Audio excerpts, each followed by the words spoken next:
The first night you got the nod. Yeah, we got shit. Man, we played against Philly. We played against Philly, man. And who were you with? What ball club was you? The Bucks. Okay. And at this time, Allen Iverson was God on that court, man. Right. Eric Snow and all of them. So my first start, Sam Cassell was hurt, and in the newspaper that they interviewed Ray Allen, he kind of mentioned something like he didn't say my name. He just like he didn't feel that we have a guard at the time that could step in and play right away and help us like Sam, right? Right. I didn't score a lot that night. I ended up having like 6 points, but I had 10 assists, and we won. No doubt. So I didn't say nothing to the man before the game because you want to keep my mind. But after the game, I let him see the quote. Yeah. Like, Ray. Yeah, what's up? You know what I'm saying? Like, I don't know what you meant, like, but like, we're your teammates. So whether it was me starting or was it, I forgot, I think we might have Vinny Del Negro, one of those guys, Hayworkman. It didn't matter if one of them was starting. Right. You know, you still supposed to pull for us. No You doubt. supposed to believe in us. We your teammate. Right. You know what I'm saying? And that was my thing with him. It's like, He definitely shouldn't have said that. right, and it was like Even if he felt like that, he shouldn't have said and he said he didn't mean it that way. I said, but you gotta be careful with the things you say, especially to the newspaper. So that was my first start. My second start was we played the Jazz, and I'm playing against arguably one of the best point guards ever played the game, a future Hall of Famer, John Stockton. Okay. And I'm matched up with him toe to toe, and I'm getting hit with screens from Karl Malone and all that. Yeah. So at that time I was a lot bigger. I was on not your side, but I was, if you saw some of my pictures back then, I was heavy on the weight room. Right. So, and I'm taking it. I ended up with 14 points, 10 assists, and we won. Okay. And then that's when everybody, not just around the league, So but what even them my screens teammates. feel like? Steve said that shit felt is like a crazy, brick wall. man. He Listen. said, man, they kept sending me thorns. I'm saying all night long, all night long, all night long, man. But we were young bodies, Steve France, a lot of us, we were young bodies, and we weren't taking care of our bodies. Right. Even though we got hit with all the screens, man, as soon as that final horn where we showered up, went dead out, we was out somewhere partying like a rock star. Man, listen, we had everything. I put our leather jackets on, our Timbs, and we was at the restaurant, went to the club, so we, that's who we were, man. It was, it was a beautiful time, man. Just to young guys from the inner city, that worked hard. We become the breadwinners in our family because once we made to the NBA, we have the most money in our family. Right. You can combine it, probably everybody in our family and Still come got together. the And we most. still, so Right. we're young, we have a lot of money, and we enjoyed it, man. Whether we did the right thing, we did the wrong thing, we reserved the right to do what the hell we wanted to do. What was it like sticking AI? It's tough. It's tough, man. I made him work for every 30 points he got. He said every 30. If you ask him, he'll tell you, man. Kept One your thing about hands on Skip, I made him work. I made him go to his left. Yeah. And but he's fast, man. Everything you're supposed to do, He's you a did it. Hall of Famer, man. He's Right. relentless. He's gonna continuously coming at you.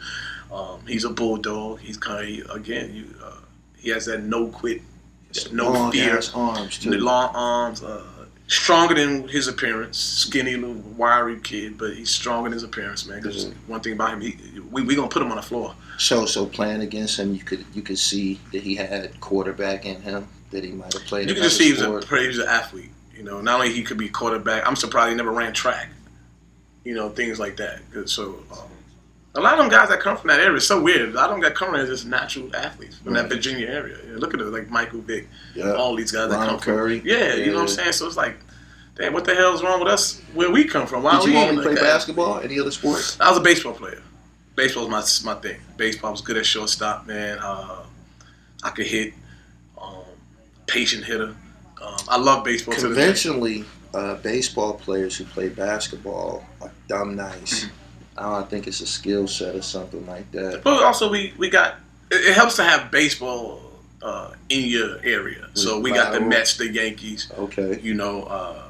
We got college baseball. That's pretty good. St. John's a good baseball team. So it helps to have baseball in your area for you to be pushed in that direction. So we grew up playing stickball first. Okay. Most of us we spray paint a square and an X on the building, before, yeah. and we get the broomstick and put the tape, and we go to the store and buy the the case of tennis balls. They remember they used to come in that little skinny thing. The tube, yeah. So it might be like, what, about 3 or 4? 3. Yeah. And that's what we did. So sometimes we will hit one over the thing, pull the next tennis ball out. So that's what we did. So then by the time we was 10 is when we went to Little League. We went straight into pitching and everything. We didn't play T-ball. Right. Remember where the coach throw it or put it on the tee? We didn't do none of that. We went straight into, kids that already been out there, and it was nothing to us, man. Getting hit with a hard ball. We were already tough kids from the city. So I remember they put me in the mound and pitched one day, and the kid hit the line drive right there. You pitched? Yeah. I wasn't a good pitcher, but the kid hit a line drive right, hit me in my leg, and the coaches came out there with cold spray and said, "He's like, man, get up, Ray. I'm still looking for the next thing. Like, well, what you gonna do now? Hey, man, get up and let's go. Do some warm pitches and go." I'm like, "Oh, all right." I said, "Oh, this is baseball tough here." You know what I mean? Nowadays they stop the game for the kids, all the parents around there. I'm like, man, we were getting hit with line drives in our head, and they just sprayed cold spray on us, and there was no crying. And maybe one thing too, before you get the next question is, our parents didn't come to our games. We played basketball, football, baseball, and we used to wonder, like, damn, I wish my mom's good. But we knew reality hit us at a young age. We had to face reality. This is what it is. Yeah. Our parents, they got more. Our dads ain't around. Our dads either strung out on drugs or they locked up. Your mother's trying to hold on by a thread, working 2 jobs, right? So she ain't got time to come. So this is, and don't ask for no money. So this is what it is. So reality hit us. On. Nowadays, I see the kids' parents come to the games and they're acting a fool. And I'm like, man, I'm glad my mother and them never came to my games. Because my mother would have acted a fool because my mother would have realized not only I'm one of the best players out here, the things that the other people are saying to me. Yeah. You know what I'm saying? My mother and father would have acted an ass out here. So I'm like, now I'm so happy my parents ain't come to no basketball games. Because I'm out here dropping these little kids off something sick. And the adults is like threatening us. Yeah. I remember going to Brooklyn, like, man, you score another basket? I'm like, I'm scoring this basket. I don't care what you talking about.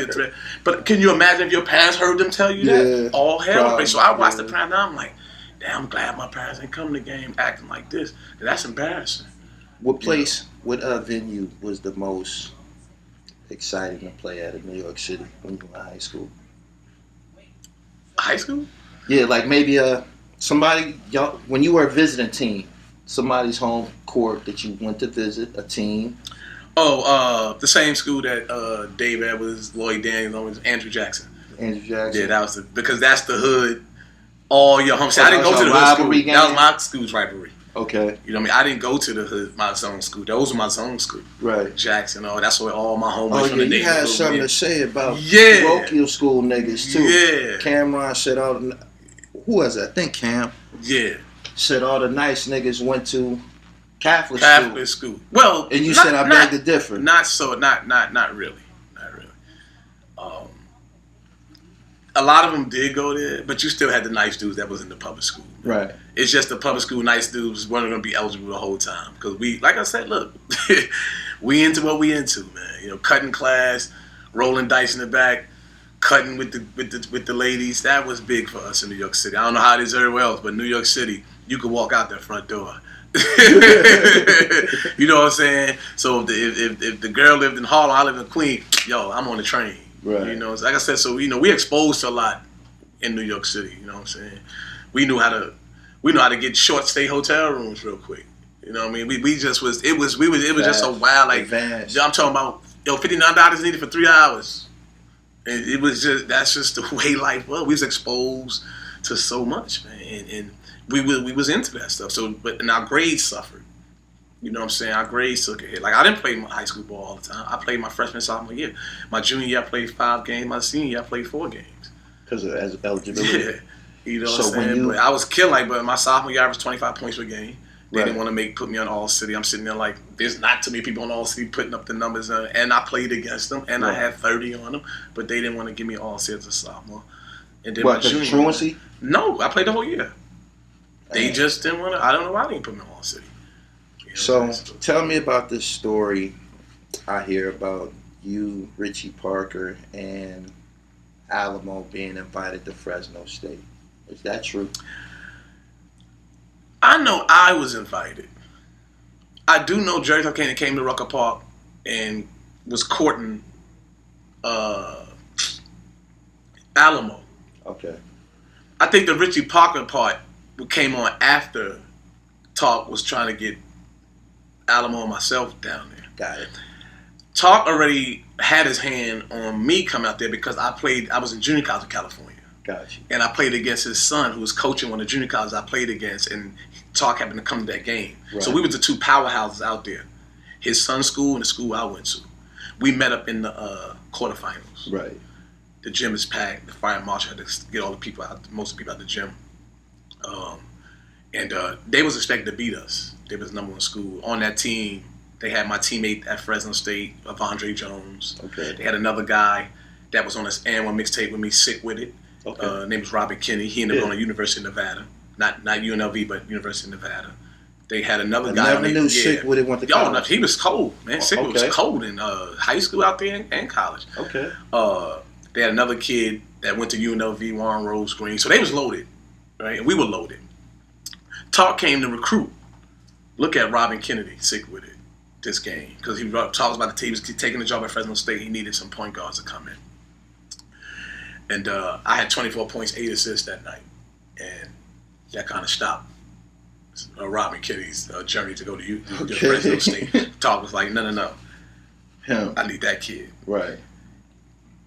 I had got into a situation with one of my teammates at the school in which I didn't understand why the coach at the time, Phil Matthews, was my coach. And he kind of sided with the other kid. When the rest of the guys on the team was telling him, nah, Skip is in the right. Right. We were playing a video game, and the kid, he's like 6'6", kept popping me in the back of my head. Yeah. Which, where we all come from, is a no-no. Yeah, you tripping, yeah. Right? I let the first two slide, like, yo, my man, chill out, man. Because we were cracking jokes on him. He was supposed to go out on a date with a chick, and the chick stood him up. So he got dressed, put on his best fragrance and everything. You know what I'm saying? At that time, the best fragrance probably was like Cool Water or one of them, the corny joints, right? What's the juke? Yeah. Old school. So he laughed. I'm like, yo, the good thing about it, my man, is the room is smelling good. The room is smelling good. So, you know me, we cracking jokes on that. Right. In the last pop, there was a curl ball right there. Now, he's 6'7", 6'8". I'm 6'2", skinny as I don't know what. I ain't even start lifting weights today.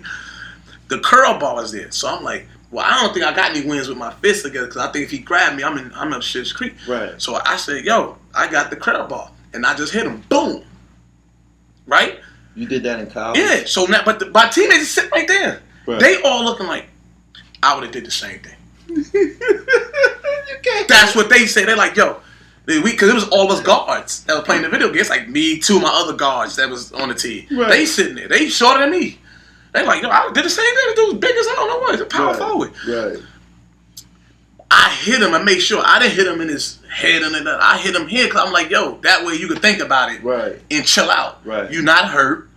You ain't got to go to the hospital. I wasn't trying to hit you in your head because I know that's going to be a charge when you be knocked out with this weight ball. Yeah. So I hit him where I know it ain't got to hurt you, bro. You all right. You know what I'm saying? When it gets back to the coach, coach sided with him. Just because the coach is only thinking about the ladder. Right. The fact I hit him. Yeah. Coach, I'm wrong for hitting. Sounds bad. But at the end of the day, this man he wouldn't get hit. If he ain't got to be hit, smack me in my head. Right. So I was transferring that summer. Talk was trying to find out where I was. He came to New York City. And they brought him to Rucker Park. And that's when he's like, man, what do you think about transferring to Fresno? Was you playing when he came? Yeah. He seen you do that shit out there? Well, he already saw me he saw me, No, he was amazed.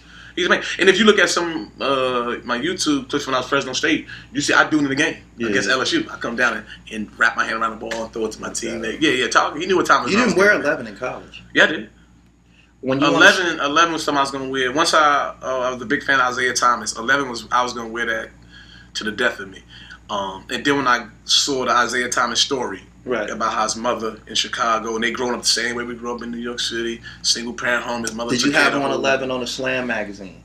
No, because I didn't. They didn't send me the jersey, so they just sent. When I had to do that, they had to send any jersey just to put on. So what we tried to do was I tried to make the move with the jersey. You can't really tell. Yeah. You can see the 1, but the other numbers are 4. Okay. All right. So what we try to do the best we can is to make it seem like 11 is on.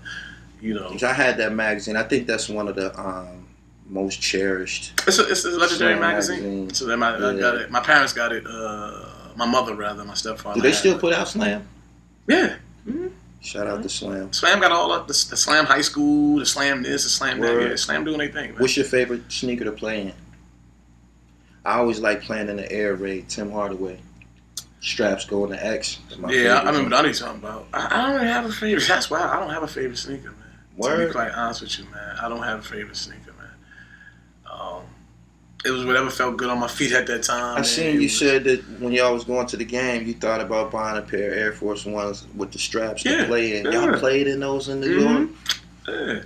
Because it was night and day. You gonna get a new pair of those every day.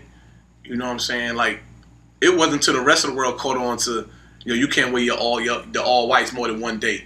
Like we learned that in the 88, 89. Like, you might want to get you two pair. You might want to get you two pair. So, the rest, but the strap ones, we would wear those one or two times, and once that strap started dragging on that floor, throw the strap away, and those are your ball kicks now. Yeah. And then later go salute to the Philly homie Rasheed Wallace, and he brought him back out playing, and so every time we played against him, we used to give him a fire like, yo, that's mean right there, that's classic right there. No doubt. You know what I'm saying? No doubt. If you could make a list of your favorite New York City guards, they don't have to be points. They could be twos. Well, they're going to be guard. They're going to be points.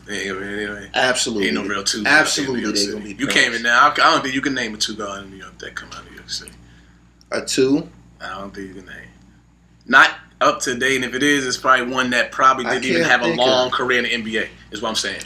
So you saying y'all don't produce shooters? They say that about y'all. You know they say that. We can't shoot. We don't even have the right facilities to learn how to shoot on. He said, remember, that's when I was coming up. These kids had a nice J. Who? Allen had a nice J. He said, Al, look, I love Al. Al's form and everything, that was horrible. Who do you consider to be a good one shooter? of the best shooting guard was Marbury coming out. He was one of the best shooters. Kenny had a decent mid range when he was coming out of high school. Kenny's left hand pull up was pretty good. Was damn good. Kenny Anderson's range, his 3-point range would never develop really. Right. Kenny Smith 3-point range developed when he got in the NBA. But we were all point guards. Did you get a chance to play against Mike? Yeah, when he was with the Wizards. Yeah. Oh yeah. I had a chance to go to Chicago one summer and work out with Mike, play some pickup ball. For real. Mike talked shit the whole game. Man. For real. Mike talked, but I'd rather play pickup ball with Mike than Magic Johnson. Why? Because Magic cheats. What do he do? That's my favorite. Magic's 100. Magic's 1,000 his pickup runs that he held in LA and UCLA. If he missed a shot, y'all going down, laying the ball up on the other end. He's like, yo, when y'all ready to stop all this buffoonery and bring my foul down there, everybody's like, who fouled you, Magic? That's how Magic, and everyone can vouch for this story. Niggas, listen, Magic, at least Mike play ball, and Mike ain't calling all that sometimes. Right. It gotta be blankly damn near obvious. So when you around these dudes, man, do they say, yo, man, show me some of that slick shit? I know they be wanting to see that shit. Sometimes. For real? Sometimes. That's sometimes. Give me. So you gotta understand, with these dudes, like, they don't play ball in that type of atmosphere and environment. Right. You know what I mean? I had guys like Chauncey Billups, and they're like, man, bring that shit with you. You know what I mean? So they want to see it, but then you got a lot of people that they want to see it, but they in fear of it too. Yeah. So it's like, I'm happy he didn't bring that out. Yeah. I'm happy he didn't do that. You know what I'm saying? I didn't like some of the comments. I caught a few guys throughout my career in the NBA. I may have brought out that spin. I caught a few dudes. Who'd you get it on? Who you put it on? I caught Andre Miller. I caught Derek Fisher. I caught a lot of dudes with my legendary spin move. I get them going that way. I'm rolling off their body, going the other way, and laying that thing. So I caught a lot of people. You got a nice floater too. I floated my teardrop. I learned that from Mark. Yeah, that was Mark Jackson's really only shot at one point because his jumper was bad. You're right. And his post-up move was good, but other than that, when he come off the pick and roll, it was a quick teardrop. I've seen him in person in it's a big guard. Oakland. I couldn't believe how big he was. That's a big guard. I said, no wonder he was backing niggas down. Listen, we used to play summer league. Yeah. And Mark and shit talking too. And Mark was like, man, he used to back the little dudes down. Like, man, if they put the more they sign you little dudes, I'm gonna have a long career. And be backing them later. I'm like, damn. Yeah. You know what I mean? I didn't realize how big he was till one summer he came around and we got a chance to ask Mark questions. I'm like, it's a big guard, and that's what everybody's like. That's what we trying to tell you, youngsters. You think it's easy to make it in the NBA, man? It's not. You guys, you got to put your weight on. You got to eat right. You got to get your strength up. You know what I'm saying? So just like when you saw me downstairs, like, you're a tall guy. Like, yeah. I'm like, I'm pushing 6'3". Every one of y'all that I've encountered was way bigger than me. I'm like, that's why these. Especially than what you see on TV too, because you're used to seeing us around 6'7", 6'8", 6'9" guys. Yeah, we look smaller than what we are. Right. You know what I'm saying? So it's like when I went back home sometime to play in the pro-ams and stuff, and they got smaller guards on me, I'm taking my time. I might roll them down the post real quick and just shoot over the top of them. Bop. And like, you don't post with NBA, I know, because I'm about my post up on you. About this game that went down that was depicted on the AM1 stories when y'all went home and you was on the bus, you was like, man, y'all got to get serious, man. When we go back home, niggas ain't going to be doing no tricks and shit. Man, because so that game when the AM1 team, because the New York was the final stop of this tour that summer. Okay. And we knew, a lot of us knew what was going to happen. We weren't, the guys that was going to show up to play weren't guys that was trying to put the ball in their shirt, roll on the ground. They wasn't doing that. They wasn't trying. Yeah, they were like, no, we don't care about that. Mind you, they can do that. Right. Yeah. That was the ill part. But though they kind of show y'all some ball, bro, and not trying to do that. So that's what I was trying to get people to understand. Like, yo, this might not be a game totally. Yeah. For all that. Yeah. You know what I'm saying? So if you ain't, it was kind of like when we went to Philly, but then when we got to Philly, the guys that I expected to probably play, that wasn't their thing at that time during the summer. Okay. You know, so when you got like the Alvin Williams, LeVan Alston, all that, Pooh Allen. Pooh Allen, yeah. Those at that time in the summer, they still working on their NBA game, and they weren't about that. We played that in the hood in the park. Right.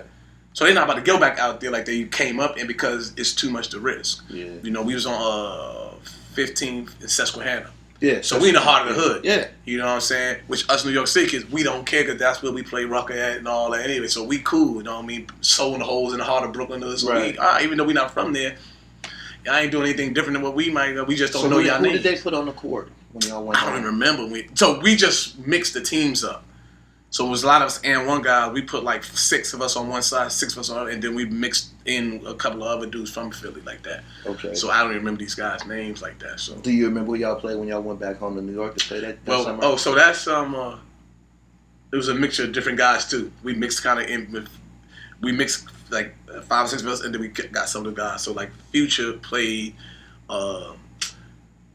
I gotta look at the tape, bro. This shit long ago. Man. You know, we getting old, man. It's long ago. But a lot of guys that played in summer tournaments in New York, or played a lot of pickup ball in the summer leagues in New York, throughout New York City. Those were guys who played, man. It was, they just came with it. Right. Yeah, I remember. I think the episode Sauce didn't play at all, but y'all went back home to New York because it might not have been a game for what Sauce do. Remember, Sauce is the one to do all that shirt. Flick the ball, make me think he threw the ball there. Like, Sauce is nice with that. Like, I don't care. Sauce, nobody can do that like Sauce, man. Right. So I salute to him, man, for a guy to come up with all that stuff. When you started to see what y'all gave birth to, because y'all gave birth to a whole bunch of shit happened after y'all came up. When you go places and you would see somebody do something, was you amazed? Like, damn, he doing my shit. What I'm amazed, like just from them seeing it on a tape, like, damn, he got it. I'm a fan of I'm happy for everyone's success. Right. So when I got a chance to see somebody doing it, I'm like, it wasn't he got it from me. It was, dog, you better than me at doing the tricks. Right. So almost every one of them I looked at, I'm like, nah, they better than me doing You really believe that? They're better than me doing the trick stuff. Okay. You know what I'm saying? That's different than saying they're better than me at basketball. Right. No, they're better than me with doing, like, I couldn't do what Hassos do. I never knew to put the ball in my shirt and make the thing go all the way around and come out my shirt without having to stop somewhere. Right. You know what I'm saying? I didn't know how to fake that thing. So it's like being happy for the next man's success. No doubt. You know, in the world of that we come up in of being crabs in the bucket, right? That world we come up in is as soon as that one crab try to get, we snatch him back down. No See, doubt. me, I was the opposite of that for these dudes. I could literally go to them dudes and be like, every city we went to that saw that he was doing, I'm like, yo, you better than me doing that trick and all that. No doubt. You know what I mean? Now, as your whole entire game, I couldn't tell that because it wasn't true. You weren't better than me